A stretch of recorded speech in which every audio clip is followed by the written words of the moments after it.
नमस्कार। खेल जगत कार्यक्रम में हमारे तमाम दर्शकों का बहुत बहुत स्वागत है। खेल जगत कार्यक्रम में हम अपने दर्शकों के लिए खेल जगत से जुड़ी शख्सियतों को रूबरू कराते हैं। जहां खिलाड़ियों का जीवन खेल के लिए समर्पित रहा है, तो वहीं ये प्रेरणा के स्रोत भी बनकर उभरे हैं।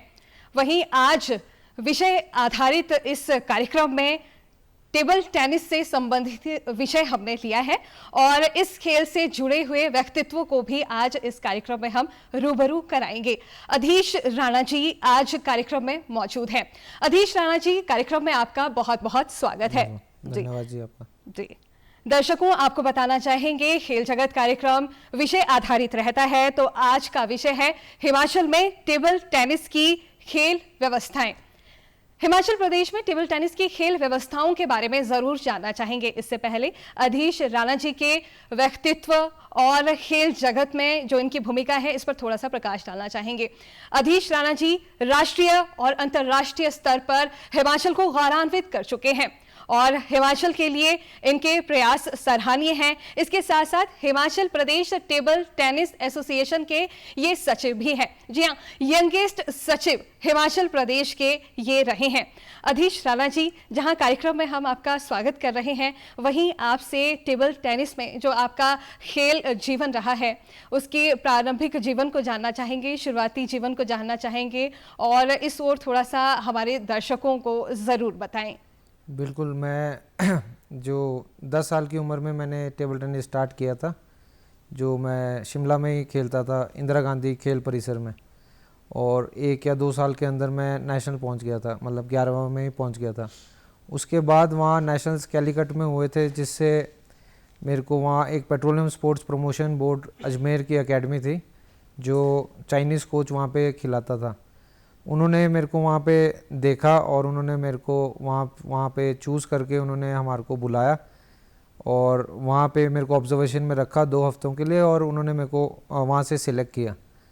वहाँ से फिर मैं यहाँ से अपने स्कूलिंग वगैरह छोड़ के अजमेर चले गया, जहाँ मेरी प्रैक्टिस स्टार्ट हुई। वहाँ से मेरा प्रोफेशनल कैरियर एक्चुअल स्टार्ट हुआ टेबल टेनिस का। और उसमें ऐसा था कि स्कूलिंग से लेके हमारा जितना भी इक्विपमेंट का खर्चा या टूर्नामेंट जाने का खर्चा, TADA वगैरह सारा पेट्रोलियम स्पोर्ट्स प्रमोशन बोर्ड करके इनकी जो स्पॉन्सरशिप थी उनके थ्रू ही हुआ, कोचिंग से लेके सब कुछ। तो 5 साल मैं वहीं रहा और उसी के बीच में मैं 2 साल के अंदर ही वहाँ इंडियन टीम में आ गया था। पेट्रोलियम स्पोर्ट्स प्रमोशन बोर्ड को ही मैं रिप्रेजेंट कर रहा था उस टाइम पे जी। तो इंडियन टीम में आके मैं नंबर 2 चल रहा था इंडिया का, और वहाँ से हमने रिप्रेजेंट किया चाइना में, जो वर्ल्ड जूनियर सर्किट हुआ था जहाँ पे। उसमें मेरे 2 मेडल आए थे, एक ब्रॉन्ज मेडल अपना सिंगल्स में और सिल्वर मेडल आया डबल्स में, जहाँ से कंटिन्यूटी मेरी चलती रही और मैं अपना अंडर 17 वगैरह में भी टॉप 8 वगैरह में चलता रहा। लेकिन जब वहाँ से मेरी स्कूलिंग ख़त्म हुई तो मेरे को वहाँ से जाना पड़ा, और मैं पहले बॉम्बे गया, फिर बीच में कलकत्ता गया प्रैक्टिस करने, और फिर शिमला आया। तो थोड़ा सा मेरा बाद में थोड़ा सा कैरियर हल्का सा मेरे को वो डाउट हुआ वहाँ पे, क्योंकि यहाँ थोड़ा इंफ्रास्ट्रक्चर का उस टाइम पे काफ़ी दिक्कत थी। तो मैंने बीच में थोड़ा गैप लिया, फिर वापस से स्टार्ट किया, और अपना अभी सीनियर्स में भी मैं रिसेंट 12 टाइटल जीता हूँ रैंकिंग के, और 5 स्टेट चैम्पियनशिप टाइटल्स जीता था मेंस के कंटिन्यूसली। और अभी मैं मतलब खेल नहीं रहा, मतलब लास्ट ईयर ही मैंने छोड़ा है नवंबर के बाद जी। और प्रैक्टिस में हूँ लेकिन टूर्नामेंट्स नहीं खेल रहा, और मैं अभी सचिव के हिसाब से कोशिश कर रहा हूँ अपनी हिमाचल को बढ़ाने के लिए और यंग जनरेशन को और आगे करने के लिए जी। दर्शकों, वर्तमान परिप्रेक्ष्य में खेल की स्थिति राष्ट्रीय और अंतर्राष्ट्रीय स्तर पर न केवल बेहतर है, बल्कि युवा यहाँ खेलों के माध्यम से रोजगारों को सृजित भी कर रहे हैं, रोजगारों के सुअवसरों को भी प्राप्त कर रहे हैं। अधीश राणा जी इसका एक उदाहरण है। अधीश राणा जी, आपसे जानना चाहेंगे, वर्तमान परिप्रेक्ष्य में स्पोर्ट्स के अंतर्गत ही आप अपनी आजीविका का वहन कर रहे हैं, बल्कि अच्छे पद पर भी कार्यरत हैं। हमारे युवाओं को जो आपको देख रहे हैं, आपसे ज़रूर प्रेरित हो रहे होंगे, और रोजगार बद जहां आपको यहाँ पर सृजनात्मक तरीके से प्रतिबद्धता मिली है, वहीं वो भी इस ओर मोटिवेट हो, तो आपका जो कार्यक्षेत्र है उसके बारे में भी ज़रूर हमारे दर्शकों को बताएं। बिल्कुल, मैं स्पोर्ट्स कोटा के बिहाफ पे ही एजी ऑफिस में लगा हूँ, जो सेंट्रल गवर्नमेंट ऑडिट हमारा करते हैं, जो उसमें लग गया था मैं 2013-14 में। और उसके बाद स्पोर्ट्स कोटा में हमारा ऐसा रूल होता है कि मिनिमम 3 नेशनल्स और वहाँ ट्रायल होते हैं, उसके बाद उन प्लेयरों के बीच में सिलेक्ट होके वहाँ से मैं लगा था। और अभी रिसेंटली मेरा 3 दिन पहले मेरा रिज़ल्ट आया। 2017 से मैं एग्ज़ाम दे रहा था WO के सब ordinate audit and account services का मैंने एग्ज़ाम क्लियर किया और आज गेस्टेड ऑफिसर बन गया हूँ मैं। जी, तो आपको ढेरों शुभकामनाएं Thank you. आपकी पदोन्नति के लिए। अभी वर्तमान समय में आप कोच के पद पर भी कार्य कर रहे हैं, एसोसिएशन में सचिव भी हैं, बच्चों को सिखा भी रहे हैं। विषय पर आना चाहेंगे, टेबल टेनिस के में खेल की जो व्यवस्थाएं हैं हिमाचल प्रदेश में वो कैसी है, कितनी चुनौतियां यहाँ पर युवाओं को है और किस परिप्रेक्ष्य में आप यहाँ से निकले हुए खिलाड़ी को देख रहे हैं? अभी चुनौतियाँ मतलब पहले तो बहुत ज़्यादा थी, लेकिन 8-10 सालों में एसोसिएशन का काम थोड़ा अच्छा रहा, जिससे कि हमारे अनुराग ठाकुर जी भी एसोसिएशन में आए थे और हमारे प्रेसिडेंट थे, तो उसके बाद से हमारे को थोड़ा ग्रांट में थोड़ा हेल्प मिली जी। और उसी से मेरे को भी वापस से कैरियर में आने का मौका मिला जी। उसके बाद से थोड़ा हमारा बेटर हो रहा है प्लेयर्स के लिए भी जी। और थोड़ा इंफ्रास्ट्रक्चर का भी थोड़ा हम शिमला के लिए मैं बोलूँ तो 2 ही टेबल हैं अभी हमारे लिए, लेकिन 40 कर प्लेयर आते हैं तो थोड़ा सा मुश्किल होता है। जी। तो यही मेरे दिमाग में ये सारी चीज़ें हैं जो हमने आगे बढ़ानी है। जी। सबसे पहला हमारा फोकस इंफ्रास्ट्रक्चर के लिए ही है। जी। जी। वही है हमारा। अधीश राणा जी, यहाँ पे कुछ चुनिंदा आपकी ट्रॉफीज भी हैं। हाँ जी। टेबल टेनिस से संबंधित जो किट है और किट में जो उपयोग होते हैं, आप कृपया इसके बारे में भी बताएं। राष्ट्रीय अंतर्राष्ट्रीय स्तर पर ख्याति प्राप्त आप खिलाड़ी हैं, आपके हाथ में टेबल टेनिस का, जी हाँ, इसके बारे में हमारे दर्शकों को ज़रूर बताएं। ये हमारा रैकेट होता है जो कि एक प्लाई होती है और ये 2 शीट्स होते हैं रबर के, जिसकी कॉस्टिंग काफ़ी ज़्यादा है इक्विपमेंट के हिसाब से देखा जाए तो। ये एक रबर 4,500 का होता है, ये दूसरा 4.5 का मान लो, और प्लाई 12-13 हज़ार की, तो 20 से 25 हज़ार का हमारा बैट बनता है जी। तो थोड़ी इक्विपमेंट हमारी एक्सपेंसिव है, बाकी शूज़ वगैरह तो है ही जी। तो इस इक्विपमेंट को लाने के लिए भी यहाँ नहीं बनते, ये जर्मनी और चाइना से यहाँ इंपोर्ट होते हैं। यहाँ के डीलर्स हैं इंडिया में, लेकिन उनसे हम मंगाते हैं फिर। जी। आपके हाथ में बॉल भी हम देख रहे हाँ हैं। जी। खेल से संबंधित ये बॉल है, किस तरीके की ये बॉल रहती है, इसके बारे में भी हमारे दर्शकों को बताएं। ये जो बॉल है ये अभी इस टाइम पे प्लास्टिक की बॉल है। पहले जब 2000 की बात है, जब मैं स्टार्ट किया था तो 38 mm की बॉल होती थी और अभी इसको 40 mm किया था उन्होंने, ताकि इसकी रैलीज और बढ़े और दर्शक और देखने आए, इसको थोड़ा अट्रैक्टिव हो जाए। जी। और अब इसको और स्लो करने के लिए इन्होंने प्लास्टिक की है इसकी प्रोडक्शन, जो ITTF फेडरेशन है हमारी, उन्होंने इसको और रैलीज बढ़ाने के लिए इसको सेलुलॉइड से प्लास्टिक में कन्वर्ट किया है, ताकि थोड़ी बॉल स्लो ट्रैवल करे और रैलीज हो, जैसे टेनिस में होती है या बैडमिंटन में होती है। जी। आपसे खेल से संबंधित क्या ये आउटडोर गेम है या इंडोर गेम है, इस ओर भी हमारे दर्शकों को बताएं।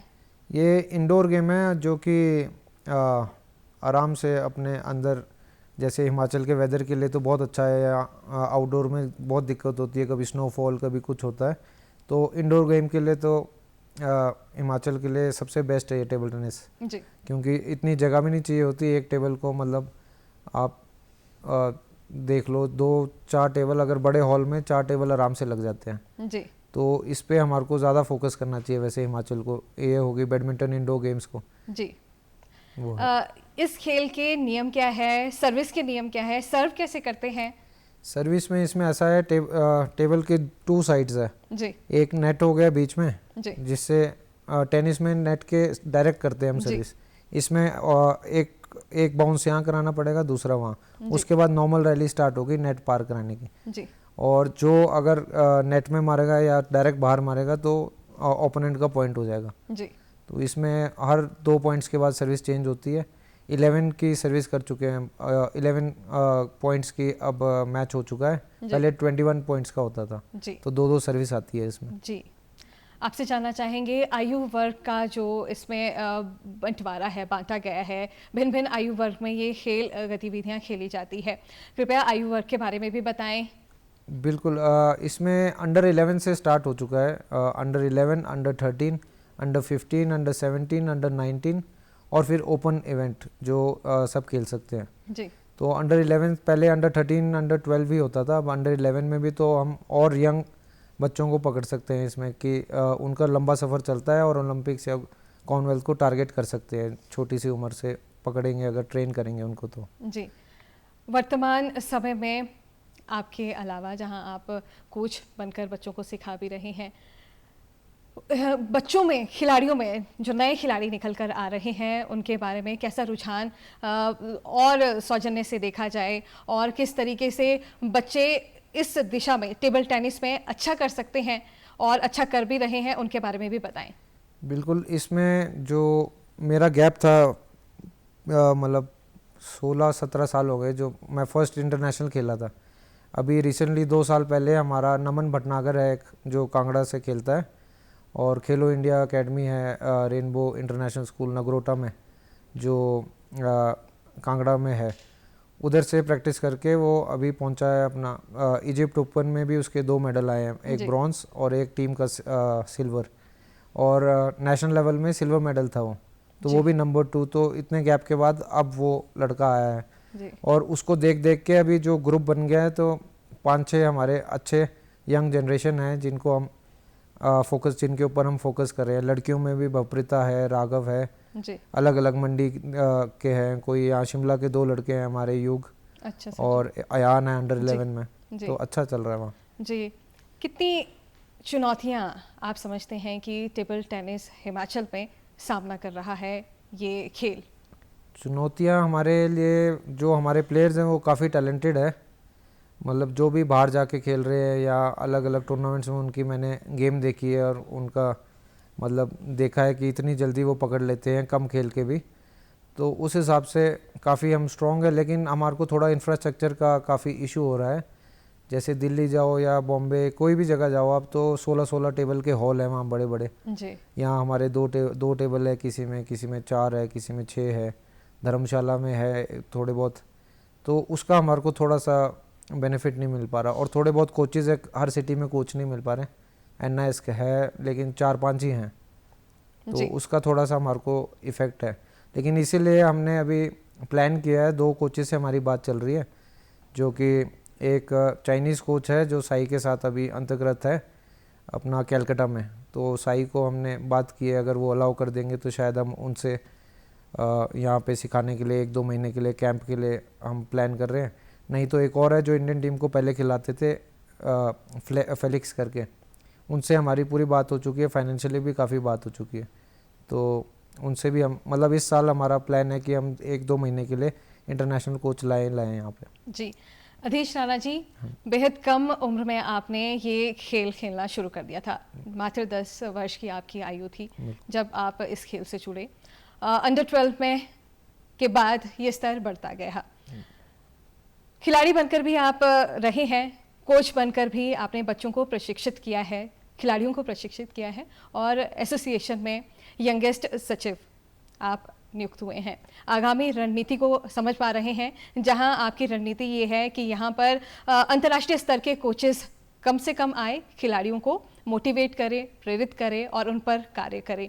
आपसे ये भी जानना चाहेंगे, वर्तमान परिप्रेक्ष्य में टेबल टेनिस में कितने खिलाड़ियों की संख्या है प्रदेश भर में? हमारे प्रदेश में जो स्टेट चैम्पियनशिप वगैरह होती है उसमें 150 से 250 एंट्रीज आती है अलग अलग इवेंट्स की, अलग अलग बच्चे जो हैं, तो एक ही कांगड़ा डिस्ट्रिक्ट या सोलन डिस्ट्रिक्ट से ही हमारे को कम से कम 50 से 60 एक डिस्ट्रिक्ट से आ जाती है जी। और इसी में जो डिस्ट्रिक्ट पहले इतना नहीं खेलती थी, किन्नौर होगी, ऊना होगी, उनको भी हम मोटिवेट करके किन्नौर से एंट्रीज आने लगी है। ऊना में अभी हम एक कोच है लेडी जो हमने वहाँ पे उनको अपॉइंट कराया है, तो वहाँ से भी काफ़ी बच्चे आ रहे हैं। कुल्लू में हो गया, तो हमारा टारगेट है कि पूरे हिमाचल में इतना कंपटीशन बने कि हम जब बाहर जाएं तो हमारे को काफ़ी स्ट्रॉन्ग फील करें हमारा जी। 1988 में ओलंपिक में टेबल टेनिस की शुरुआत हुई, उसके बाद से ये प्रक्रिया भारत देश में राज्यों में भी चली आ रही है। यहाँ पर खिलाड़ी इससे जुड़े हुए हैं। आपसे ये भी जानना चाहेंगे कि इस दिशा में जहाँ प्रयास आप भी कर रहे हैं, एसोसिएशन के माध्यम से प्रयास ये हो रहे हैं, ज़मीनी स्तर पर व्यावहारिकता में क्यों टेबल टेनिस की जो पहुँच है वो आम जनमानस तक नहीं पहुँच पाई है? इसमें एक रीज़न मैं मानूँ तो पहले ऐसा था कि जैसे मैं आपको बता रहा था कि गेम बहुत फास्ट है ये, तो इतनी रैलीज नहीं हो पाती उसमें, तो इसीलिए हमारे फेडरेशन ने भी इसको थोड़ा स्लो करने के लिए, रैलीज बढ़ाने के लिए बॉल्स में चेंजेस किए हैं। और बाकी पब्लिसिटी की बात है, अब रिसेंट टाइम्स में हमारे, अभी मैं पुणे गया था जो 13 जुलाई में, अभी 13 to 30 ultimate table tennis league थी, जैसे IPL होता है वैसे ही उन्होंने वो किया, और बहुत ही अच्छे स्तर में प्लेयर्स को, 5 स्टार होटल ऑफिशियल्स को, और उनको पैसा भी मतलब अब दिख रहा है। बाहर से प्लेयर्स आए जो कि फाइनेंशियली लेके आए, वो उनके साथ प्रैक्टिस करने को और मैचेस खेलने को जो मिला, उससे मुझे लगता है कि ये जो बूस्ट है इससे बहुत ही जल्दी हमारी गेम भी पॉपुलर होएगी, और इस बार हुई भी है। जो जियो सिनेमा में इसको पूरा लाइव किया, और इसका खर्चा भी शायद 28-30 लाख आया, और प्राइस मनी में भी काफ़ी प्लेयर्स को बेनिफिट हुआ है। तो वो देख के यहाँ के भी यंग हमारे प्लेयर्स थे जो बोल रहे थे कि हम भी ये चाहते हैं कि एक दिन हम इस टीम से खेले, या अल्टीमेट वो बेंगलोर चैलेंजर से खेले, ऐसे करके, तो उससे बूस्ट मिलता है काफ़ी। जी, जो खिलाड़ी प्रोफेशनली इस खेल को अपनाना चाहते हैं, जीवन समर्पित करना चाहते हैं और इसी से ही लाभों को भी अर्जित करना चाहते हैं, उनके लिए आपका संदेश लेना चाहेंगे?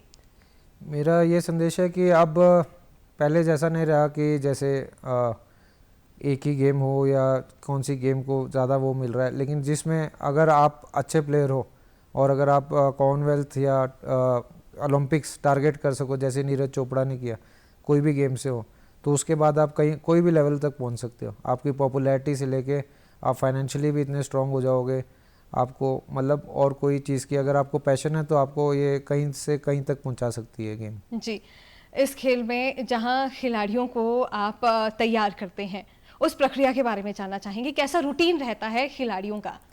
हमारा रूटीन ये रहता है कि सबसे पहले जो बिगनर बच्चा आता है उसको हम थोड़ा रिस्ट स्ट्रॉन्ग करने के लिए उसको ऐसे इससे बॉल से टैपिंग कराते हैं जी, ताकि उसके रिस्ट थोड़ी स्ट्रॉन्ग रहे। जी, वो 100-200 जब वो कर लेता है फिर वॉल प्रैक्टिस कराते हैं जी, उसके बाद वो टेबल पे हम लाते हैं ताकि वो जब आए तो टेबल पे कंट्रोल कर सके। जी, फिर धीरे धीरे जैसे और गेमों में होता है, हमारे भी सीक्वेंसिंग होते हैं, 4x2 4x, 4x2 backhand, 2 backhand 2 4x, ऐसे हमारे सीक्वेंसेस होते हैं।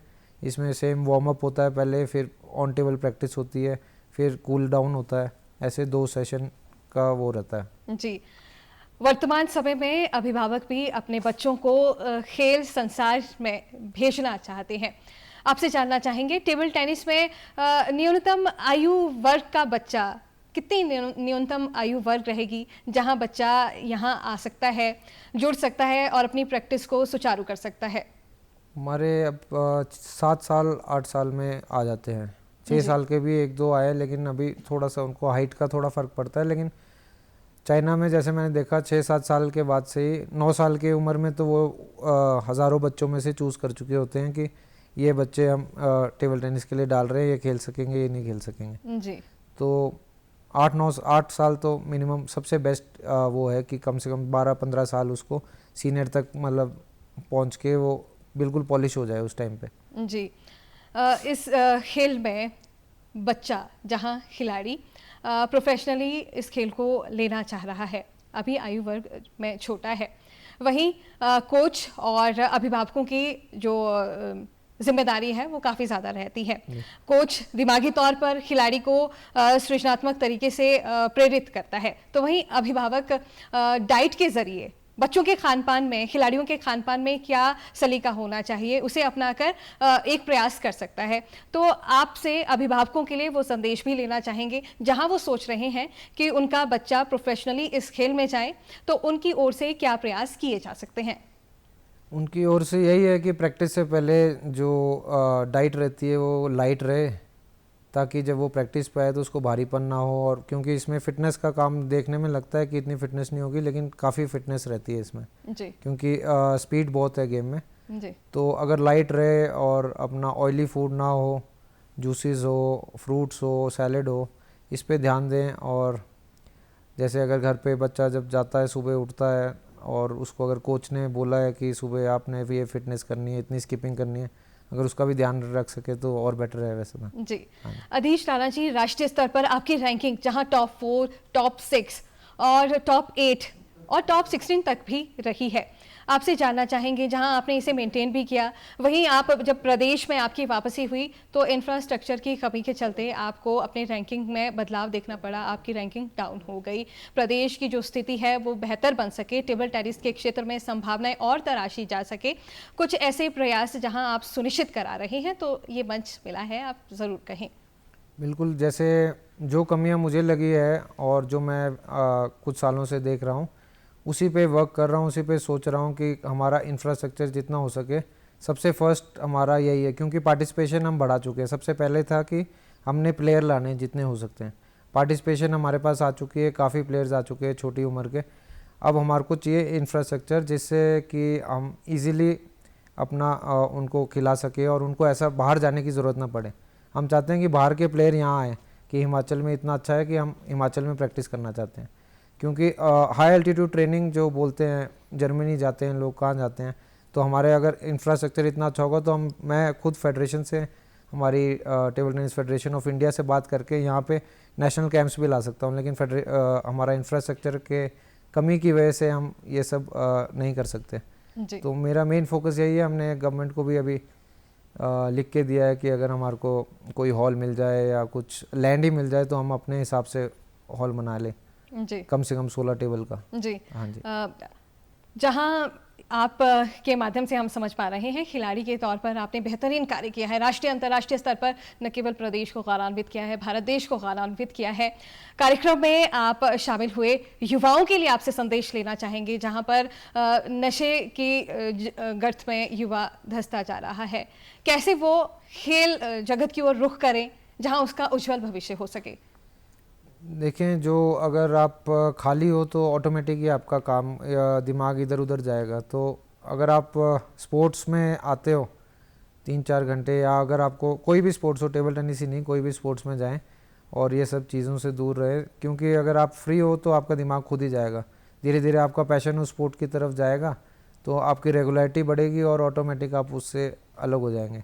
और स्पोर्ट्स तो आजकल आप देख ही रहे हो कि पहले बोलते थे कि सिर्फ पढ़ाई में ध्यान दो या वो करो, अब तो स्पोर्ट्स में भी इतने लोग हैं, प्राइवेट एकेडमीज चल रही है, सिर्फ प्लेयर में नहीं, कोचेस भी कमा रहे हैं अब काफ़ी स्कोप है जी। हाँ जी। अधीश राणा जी, डीडी हिमाचल स्टूडियो में आप पहुंचे, हमारे दर्शकों को आपने इतना उम्दा जानकारी से नवाजा, आपका आभार व्यक्त करना चाहेंगे, आपको शुभकामनाएं भी देना चाहेंगे।